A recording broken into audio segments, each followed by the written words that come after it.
अस्सलाम वालेकुम। Iqbal industrial law services से आज नए लीगल लेक्चर के साथ। आज का हमारा लीगल लेक्चर है वो इंपॉर्टेंट क्वेश्चंस हैं रिगार्डिंग टेनेंसी।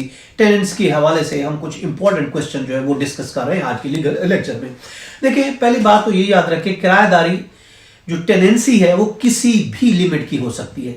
ये नहीं है कि 1 साल की हो, 2 साल की हो, 6 महीने की हो। देखिए, टेनेंसी जो है किराएदारी वो 6 महीने की भी हो सकती है, 11 महीने की भी हो सकती है, 1 साल की भी हो सकती है, 3 साल की भी हो सकती है, 5 साल की भी होती है। तो अब कोई अगर ये कह दे ये क्वेश्चन कि किराएदारी टेनेंसी कितनी मुद्दत के लिए हो सकती है, जैसा मैंने बताया उसकी लिमिट नहीं है, किसी भी मुद्दत के लिए हो सकती है, इसके लिए कोई कानून में पाबंदी नहीं है।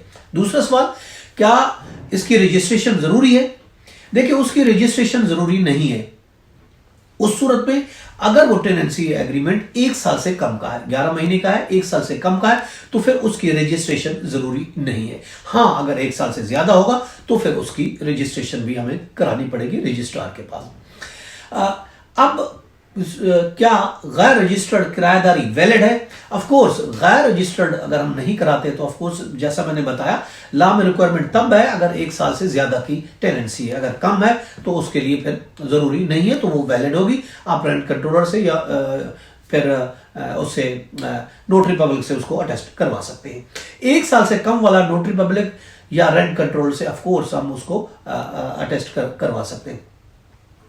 अब सवाल ये है, रेंट अगर मुआहदा की हम रजिस्ट्रेशन कराते हैं, अगर वो एग्रीमेंट 6 महीने से ज्यादा 1 साल से ज्यादा का है तो ऑफ कोर्स उसकी रजिस्ट्रेशन एक्ट के तहत उसकी रजिस्ट्रेशन करानी होगी।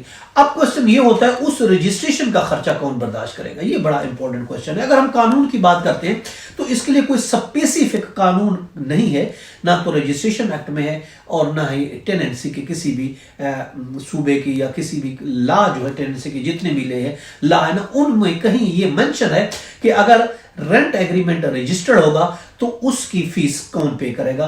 ऐसा कोई स्पेसिफिक लॉ मौजूद तो नहीं है। बहरहाल ये एक कॉमन चीज है कि ये अगर ऐसा रजिस्टर्ड होता है टेनेंसी तो फिर ऑफ कोर्स दोनों का राइट बनता है, दोनों पार्टियों का राइट बनता है कि वो शेयर करें खर्चा जितना भी होता है रजिस्ट्रेशन का, दोनों पार्टियों को शेयर करना चाहिए। ये एक कॉमन चीज है।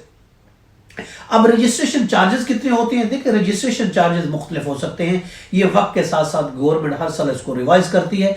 हर सूबे के अलहदा हैं और फिर हर इलाके के अलहदा हैं और फिर हर इलाके क्या हर शहर, एक कराची की बात करें तो उसे मुख्तलिफ इलाकों के मुख्तलिफ रेट्स मुकर्रर हैं पर डे की वैल्यू के हिसाब से। उस हिसाब से गवर्नमेंट रेट जो है वो इस पर लागू होंगे।